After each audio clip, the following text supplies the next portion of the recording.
കഴിഞ്ഞൊരു യാത്രയിൽ മേഘാലയയിലെ ചിറാപുഞ്ചിയിലെത്തിയപ്പോൾ Thomas John's എന്ന് പറയുന്ന ഒരു മിഷണറിയെക്കുറിച്ച് കേൾക്കാനിടയായി. ഫാദർ ഓഫ് ഖാസി ആൽഫബറ്റ് എന്നറിയപ്പെടുന്ന ആളാണ് തോമസ് ജോൺസ്. ശ്രദ്ധിച്ചു കേൾക്കണം. 1830 ഏകദേശം 200 വർഷങ്ങൾക്ക് മുമ്പ്, ഇന്നത്തെ വിമാനമോ എഞ്ചിനോ ട്രെയിനോ ഒന്നുമില്ലാത്ത കാലത്ത് അദ്ദേഹത്തിൻ്റെ ഭാര്യയും കൂട്ടി അദ്ദേഹം കൽക്കട്ടയിലേക്ക് വന്നു. അദ്ദേഹത്തിൻ്റെ ലക്ഷ്യം ചിറാപുഞ്ചിയിൽ ഖാസി എന്ന് പറയുന്ന ആളുകളുടെ ഇടയിൽ പ്രവർത്തിക്കുക എന്നുള്ളതായിരുന്നു. അദ്ദേഹം കൽക്കട്ടയിൽ വന്ന് ഇറങ്ങിയത് ചില ആഴ്ചകൾ കഴിഞ്ഞപ്പോഴാണ്. കൽക്കട്ടയിൽ ഇറങ്ങിയതിൻ്റെ അടുത്ത ദിവസം തൻ്റെ ഭാര്യ ഒരാൺകുഞ്ഞിന് ജന്മം നൽകി. ഒരു ദിവസം മാത്രമേ ആ കുഞ്ഞ് ജീവിച്ചിരുന്നുള്ളൂ. ആ കുഞ്ഞ് ലോകത്തിൽ നിന്ന് മാറ്റപ്പെട്ടു. അദ്ദേഹം പിന്തിരിഞ്ഞില്ല. അദ്ദേഹം അവിടുന്ന് വീണ്ടും ബോട്ട് കയറി ബംഗ്ലാദേശിലെത്തി. അവിടുന്ന് നടന്ന് മല കയറി ഏതാണ്ട് ദിവസങ്ങളെടുത്താണ് ചിറാപുഞ്ചിയിലെത്തുന്നത്. ഈ യാത്രയിൽ തൻ്റെ ഭാര്യ നടക്കാൻ വയ്യാത്തതുകൊണ്ട് അവളെ കൊട്ടയിലാക്കി ആളുകൾ എടുത്തുകൊണ്ട് പോകേണ്ടതായിട്ട് വന്നു. 9 വർഷം ഇദ്ദേഹം ചിറാപുഞ്ചിയിൽ പ്രവർത്തിച്ചു. നിങ്ങളറിയണം, ഈ 9 വർഷം കൊണ്ട് അദ്ദേഹം ഒരു പ്രൈമറി സ്കൂൾ ആരംഭിച്ചു. ഖാസി എന്ന് പറയുന്ന ഒരു വലിയൊരു ഗ്രൂപ്പാണ്. അവർക്ക് ഭാഷയില്ല. ഭാഷ എന്ന് പറഞ്ഞാൽ ലിപിയില്ല. ഇംഗ്ലീഷ് ലിപിയിൽ അദ്ദേഹം ഈ ഖാസി ആൽഫബറ്റ് ഉണ്ടാക്കിയിട്ട് ആളുകളെ പഠിപ്പിക്കാൻ തുടങ്ങി. 9 വർഷം കൊണ്ട് ഖാസി ലാംഗ്വേജ് പഠിച്ച് അവർക്ക് വേണ്ടിയുള്ള ആദ്യത്തെ പുസ്തകം അദ്ദേഹം പ്രസിദ്ധീകരിച്ചു. അതുകൊണ്ട് ഇന്നും അദ്ദേഹം അറിയപ്പെടുന്നത് ഫാദർ ഓഫ് ഖാസി ആൽഫബറ്റ് എന്നാണ്. ജൂൺ 22 ഈ തോമസ് ജോൺസ് എന്ന് പറയുന്ന മിഷണറിയുടെ ഓർമ്മയ്ക്ക് വേണ്ടി മേഘാലയ ഗവൺമെന്റ് പബ്ലിക് ഹോളിഡേ ആയിട്ടാണ് ഇന്നും പ്രഖ്യാപിച്ചിരിക്കുന്നത്. കാരണം മറ്റൊരു രാജ്യത്തുനിന്നും വന്ന് ഭാഷ പഠിച്ച് അവർക്ക് വേണ്ടി ഒരു ഭാഷ ഉണ്ടാക്കി കൊടുത്ത ഒരു മനുഷ്യൻ, ലിപി ഉണ്ടാക്കി കൊടുത്തൊരു മനുഷ്യൻ. വെറും ഒരു സുവിശേഷകനായിരുന്നില്ല.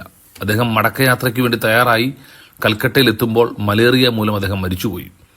അതിന് ചില നാളുകൾക്ക് മുമ്പാണ് തൻ്റെ ഭാര്യയും ലോകത്തിൽ നിന്ന് മാറ്റപ്പെട്ടത്. 39 അല്ലെങ്കിൽ 40 വർഷം കൊണ്ട് അദ്ദേഹത്തിന് ചെയ്യാൻ കഴിഞ്ഞ വലിയ കാര്യങ്ങളാണ്. നമുക്കൊരായുസ് മൊത്തം ഉണ്ടെങ്കിലും നമുക്ക് പലതും ചെയ്യാൻ കഴിയുന്നില്ല.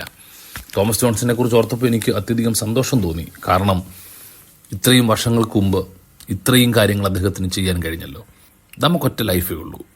കർത്താവിന് വേണ്ടി എന്തെങ്കിലും ചെയ്യാൻ, സമൂഹത്തിന് വേണ്ടി എന്തെങ്കിലും ചെയ്യാൻ നമുക്ക് ഉപയോഗിക്കാം. നിങ്ങളൊരു നേഴ്സായിരിക്കും, ഡോക്ടറായിരിക്കും, കണ്ടക്ടറായിരിക്കും, ബസ് ഡ്രൈവറായിരിക്കും, ഓട്ടോ ഓടിക്കുന്ന ആളായിരിക്കും.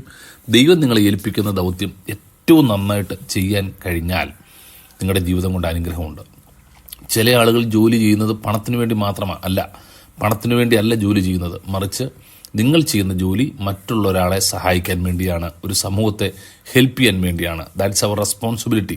അത് നമ്മുടെ ഉത്തരവാദിത്തമാണ്. ആ ഉത്തരവാദിത്തം ഓർത്ത് ഏറ്റവും ബെസ്റ്റായിട്ട് ചെയ്യണം. വചനം പറയുന്നത് കർത്താവിനെന്നവണ്ണം അല്ലെ കർത്താവിനെന്ന പോലെ ചെയ്യുമെന്നാണ് പറയുന്നത്. അപ്പോൾ ഏതൊരു കാര്യവും നാം ചെയ്യുന്നത് വളരെ ആത്മാർത്ഥതയോടെ കർത്താവിനെന്നവണ്ണം ചെയ്യണം.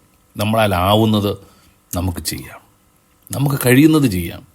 ചിലരൊന്ന് ആശ്വസിപ്പിക്കാൻ, ചിലർക്കൊരു പ്രത്യാശ കൊടുക്കാൻ, സംസാരിക്കാൻ കഴിയാത്തവരുടെ നാവാകാൻ ദൈവം നമ്മളെ വിളിച്ചിരിക്കുക. അതുകൊണ്ട് തന്നെ നമുക്ക് ലഭിച്ച ആയുസ്സും ആരോഗ്യവും നഷ്ടപ്പെടുത്തരുത്. ഒരു ചെറിയ ഫുട് പ്രിൻ്റെങ്കിലും നമുക്ക് ബാക്കി വെക്കണം. നമ്മൾ ഈ ലോകത്തിൽ നിന്ന് പോകുമ്പോൾ നമ്മൾ ചെയ്തത്, നമ്മൾ കംപ്ലീറ്റ് ചെയ്തത്. നിശ്ചയമായിട്ടും നിങ്ങൾ ചിന്തിക്കണം, എന്താ നിങ്ങൾക്ക് ചെയ്യാൻ കഴിയുന്നത്. ഈ പകൽ നമ്മുടെ ചിന്ത അതായിരിക്കണം.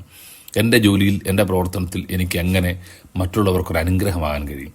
അതിനുവേണ്ടി ദൈവം നിങ്ങളെ സഹായിക്കട്ടെ എന്ന് പ്രാർത്ഥിക്കുന്നു. God bless you. ഞങ്ങളെ വിളിക്കുവാൻ ആഗ്രഹിക്കുന്നുവെങ്കിൽ 0988-22-1957 എന്ന നമ്പർ ഉപയോഗിക്കുക. എല്ലാ ബുധനാഴ്ചകളിലും വെള്ളിയാഴ്ചയും രാവിലെ 11 മുതൽ 12 മണി വരെയുള്ള സമയം ഞങ്ങൾ നിങ്ങൾക്കായി പ്രാർത്ഥിക്കുന്നു. പ്രാർത്ഥനയ്ക്കായി വിളിക്കേണ്ട ഫോൺ നമ്പർ 079960010203.